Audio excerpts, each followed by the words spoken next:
អាយុដំនួនផារតអំពីវិនិយោគដល់សហគ្រាសធុនតូចនិងមធ្យមផ្នែកចំណីអាហារមានអនាម័យនិងគុណភាពស្របតាមស្តង់ដារអន្តរជាតិ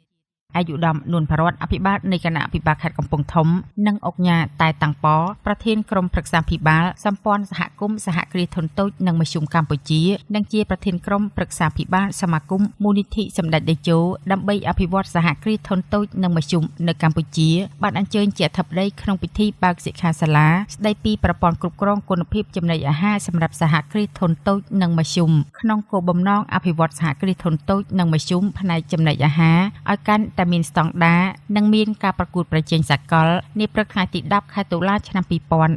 2025នៅសាលប្រជុំប្រាសាទតោ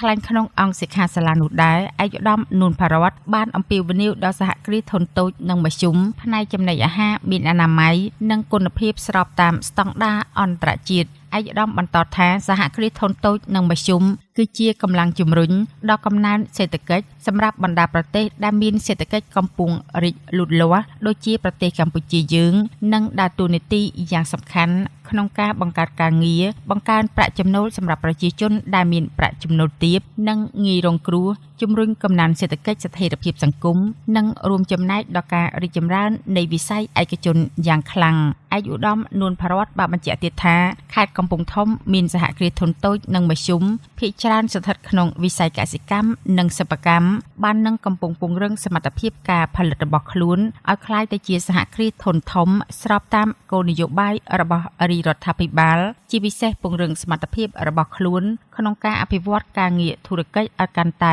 រីកចម្រើនថែមទៀតអុកញ៉ាតែតាំងប៉ថ្លែងថាសម្ព័ន្ធសមាគមសហគ្រាសធុនតូចនិងមធ្យមកម្ពុជាបានបង្កើតឡើងនិងចុះបញ្ជីអនុញ្ញាតពីក្រសួងមហាផ្ទៃឆ្នាំ2010ហើយបានតម្កល់ទុកលក្ខន្តិកៈនៅក្រសួងពាណិជ្ជកម្មឆ្នាំ